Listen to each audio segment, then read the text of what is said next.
Earthlings, hello. Um, Wanted to talk to you about something, a problem that people in infinite ways will come across. Something that I have always struggled with myself, but I know how it goes, and at least I'm on the side of it where I understand what's happening.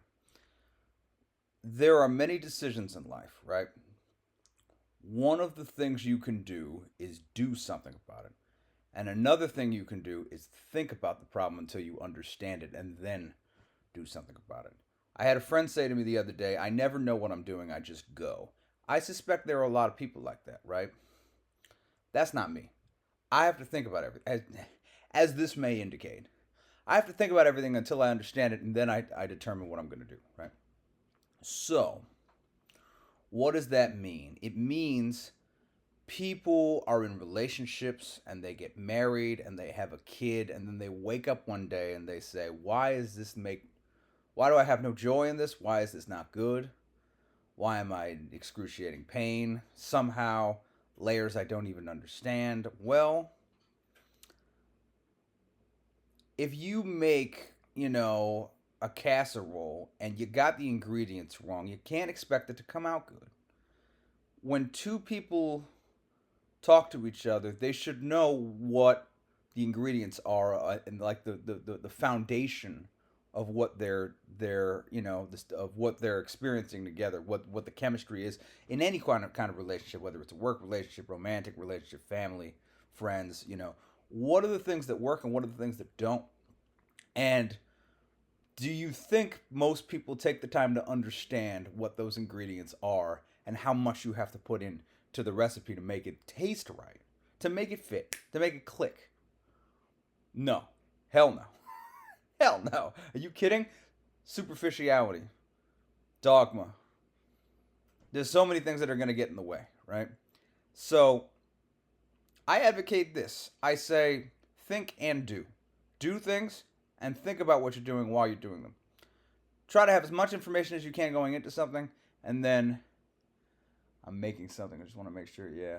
Okay, it's going to buzz in a couple of seconds here. That's fine. Um, think about what you're doing and do it. But don't skip out on any of those things, right? Don't understand the essence of it, understand the history of it, understand what it meant to be, what it will become, what it currently is. And then this is the part that very few people will ever think about because they're so busy being functional trying to get through the day. What could it be if we put our heads together and tried and cared? What could it be? There it is.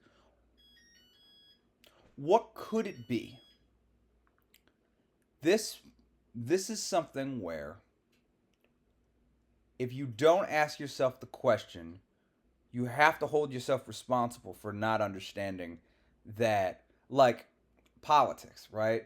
We let the world and the country were at a certain place where we weren't progressing very much. We were, but not nearly as much as we needed to solve the problems that were coming. And so somebody decided to take advantage of that, and as a result, basically, if you don't make enough progress to stave off the monsters are going to say you weren't good enough. We could be better. And then the monsters come in and they take over, and then what do you have?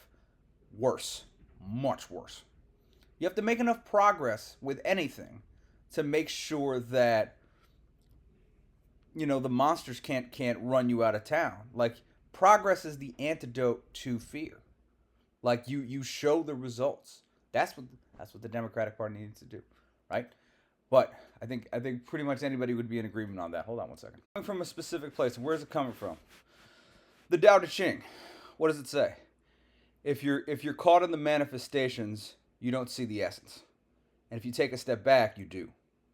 I paraphrased, right? What's that about? Like, have you ever done too much and studied too much, or worked too much, or not gotten enough sleep? You ever felt like, and I'm not saying everybody's going to do this, but have you ever felt like, oh man, I'm I'm losing it. I don't think my mind's right. I don't think my body's right. I can't think straight. Right? That's what happens when you overextend yourself. But that's based on you and putting yourself in a position where all these things are happening the way that they currently are. But the more you focus on them, we condition ourselves, right? So you're going to condition yourself to results that may or may not benefit you. You know what I mean? And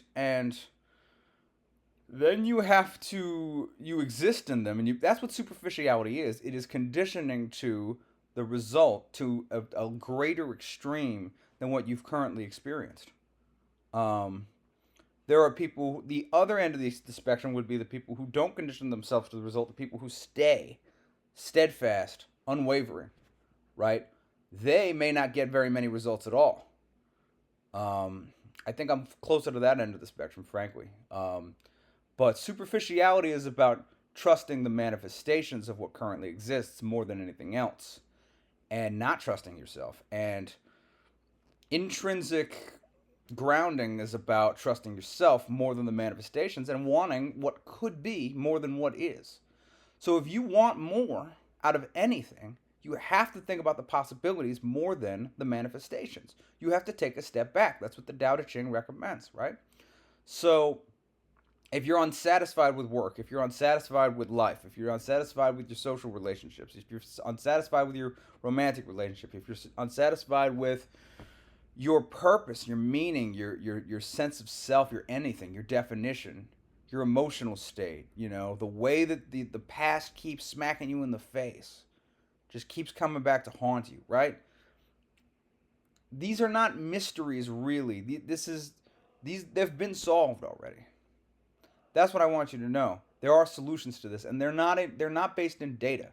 They're based in when you take away the complexity of it and you go and be in a place of nature, life makes a lot more sense.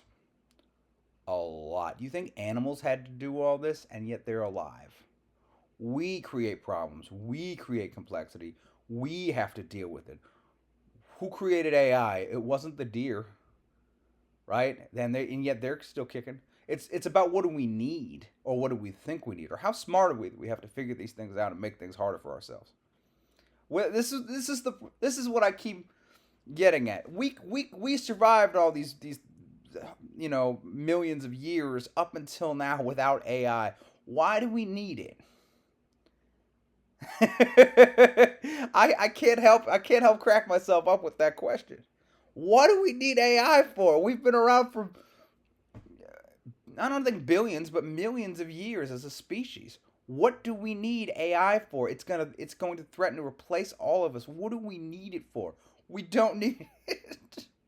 There's a point at which technology becomes inconvenient, not convenient, right? So if we tap in to ourselves, so the massively other end of the spectrum is we owe it to ourselves to find what we are about and what we are doing, right? And so if you take a step back in life and say, okay, I'm going to focus on myself for now, you may find some answers.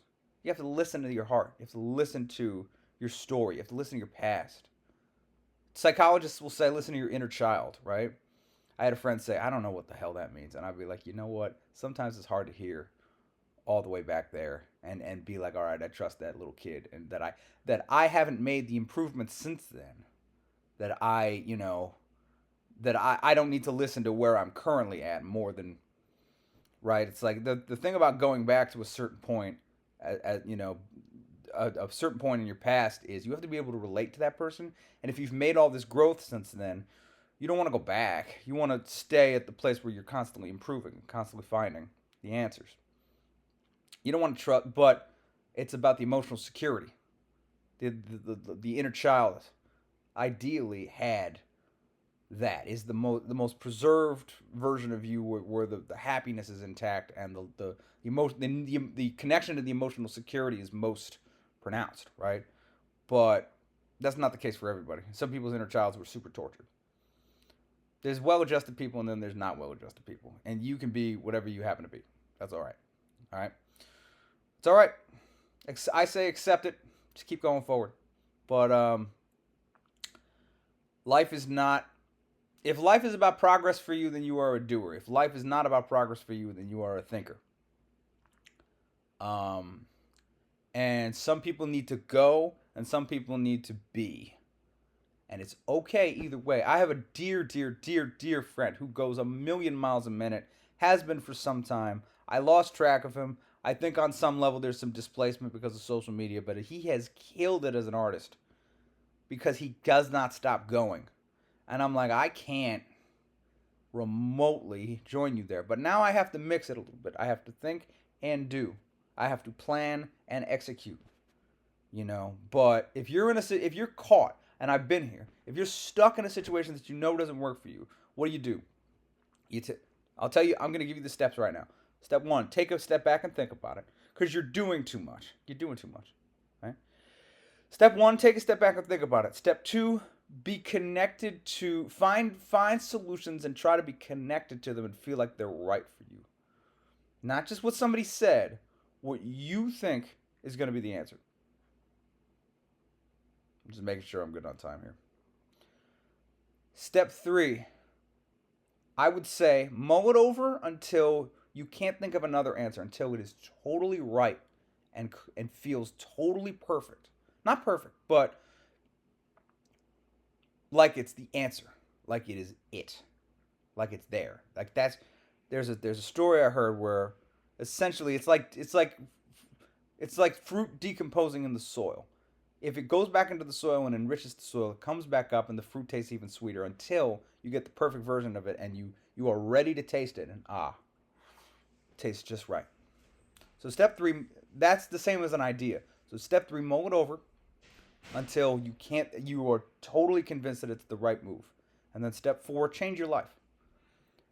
Make sure that the people around you are right for you, that they're not inhibiting you, that they're not keeping you from what could be. Whatever that thing is, it could be a simple thing that you want to do and fix, right? But I say go for it, because if you are too satisfied with what is, you could be stuck. And there's few worse things than being stuck, because then you don't have possibilities and you feel obligated to continue for whatever reason. And that's a place where your willpower is being used to satisfy something that doesn't satisfy you. You are basically being used in that situation, and your energy is being put towards it's totally wasted. That's bad. So the manifestations will put you in a place where, again, I'll sum it up, will put you in a place where you're extremely concerned with what is. But in order to improve things, you need to be concerned with what could be, and remove yourself from what people are saying and doing, and think about what could be. Think about the. I have gone very much to the extreme of this, but I have never settled for much of anything, and I have accomplished a lot at times. I find a balance somehow at times when I need to, and maybe if I go at this moment, I go too far in that direction, and then I try to correct it, correct it, correct it, correct it. So that's what I would do. I would never be satisfied with what is, because it's always going to change. Change is the only constant, right? I would never be satisfied. I would be looking for the thing that will improve my life circumstances, and then I would take a step back and correct the situation. If you do too much, you need to think, and if you think too much, you probably need to do.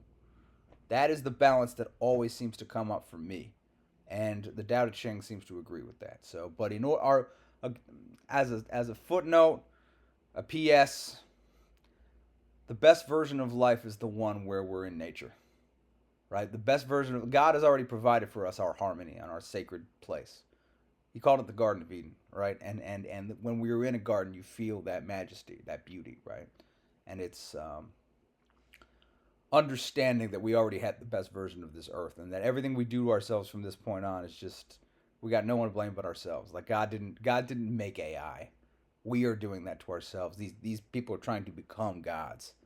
The billionaires and trillionaires to be. It's like, yeah. Think about that. We were able to be in harmony with nature. So we're the closer we get to that, the more we find the peace and the more we find the answers. And the further we get from that, the less we find the answers and the less we find peace.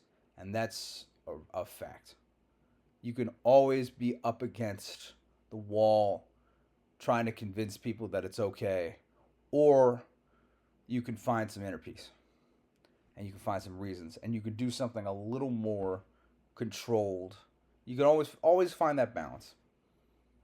That's what I would say.